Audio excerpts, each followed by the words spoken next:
अरे विठुराया, मी तुझीच सखू आहे.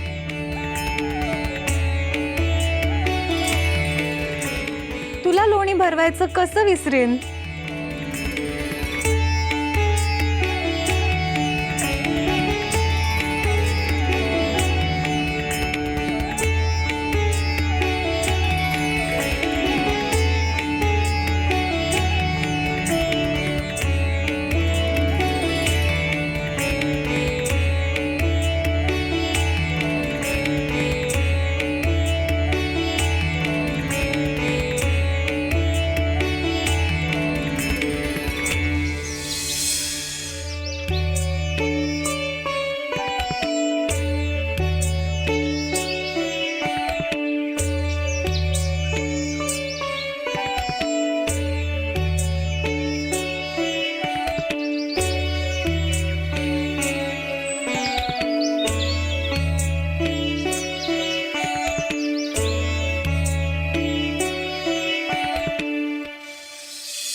झाडा पानांनो, वेली फुलांनो, पशु पक्ष्यांनो, रखुमाई आणि रंगादादा मला इथे सोडून गेल्यावर तुम्ही माझी खूप साथ दिली. एक क्षणही मला एकटं वाटू दिलं नाही. तुम्ही सगळे आता माझ्या सोबत येताय ना. मी एकसारखी तुमच्याशी माझ्या सासरच्यांबद्दल बोलायचे. माझ्या सासूबाई, सासू काकू, यमुना वंश, शंभू बाळ, विनू भाऊजी आणि माझे आहो. तुम्ही आता ओळखता ना त्यांना. ते तुमच्या माहितीचेच झालेत ना. मग चला आता प्रत्यक्ष भेटा त्यांना. तुम्हाला माहितीये, मी सासरी ना जात्यावर बसले की ओव्या म्हणायचे. त्यांनी दळण एकदम हलकं व्हायचं. आता सासरच्या वाटेवर चालतानाही मी ओव्या गाणार आहे. म्हणजे चालणं एकदम हलकं होईल ना. चला माझ्यासोबत.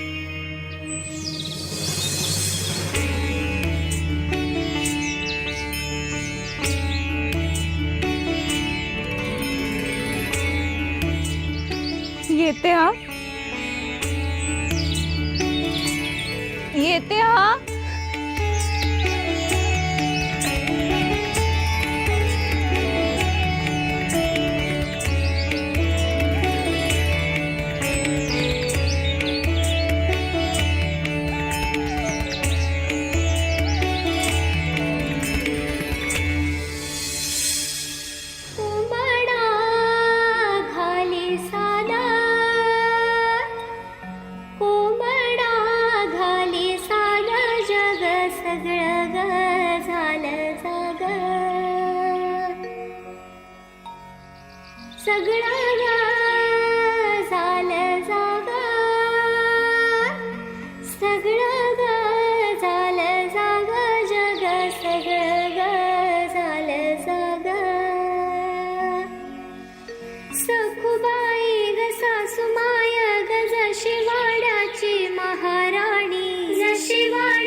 सौभाग्य सखूच जणू दुसरी माई.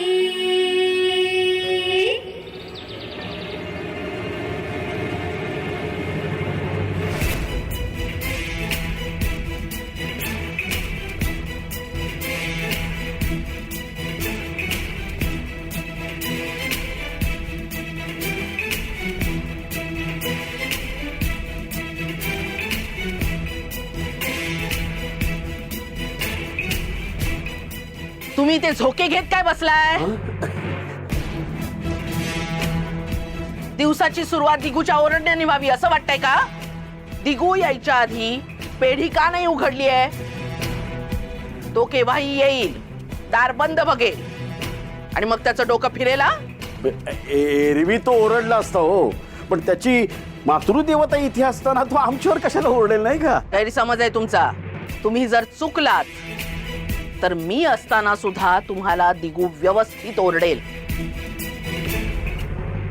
वहिनी काही म्हणा, पण ती सखू चेटकीण आयुष्यातून गेली ना, तसा आपला दिगू अगदी पहिल्यासारखा कडवा मातृभक्त झाला नाही का?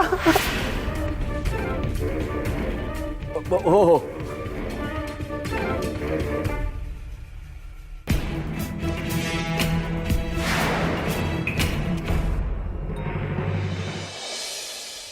सखुबाई ग यमुना वंसा ग जशी वाड्याची राजकन्या, जशी वाड्याची राजकन्या.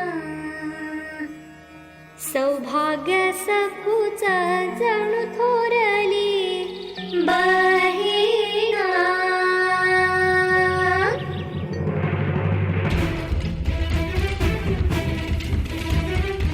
हे विन्या, मला उलट उत्तरं द्यायची नाहीत हा. सांगून ठेवती, सांगितलेली सगळी कामं तूच करायची आहेस. उगीच न्यारी केली नाही मग करतो अशी शंभू सारखी कारणं सांगू नकोस. लहान नाहीयेस, समजलं ना? जा अरे तो हौद भरून ठेव.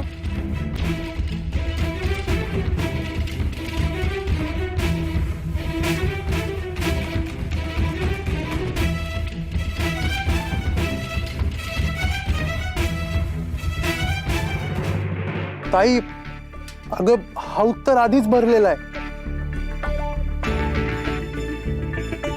किती बावळट आहेस रे तू. आता हौद भरला त्यात घाबरायचं काय? जा चूल घरात तुझ्या आईला 2 अंडे नेऊन दे, तिला हवेच होते.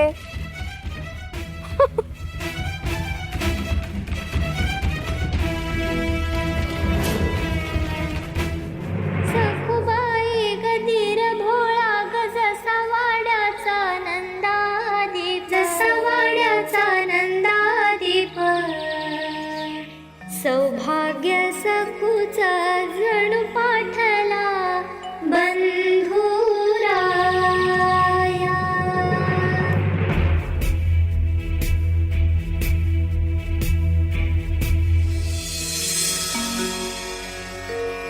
सखुबाई ग सासू काकू ग जशी वाड्याची अन्नपूर्णा, जशी वाड्याची अन्नपूर्णा. सौभाग्य सखूच जणू मायेची सावली.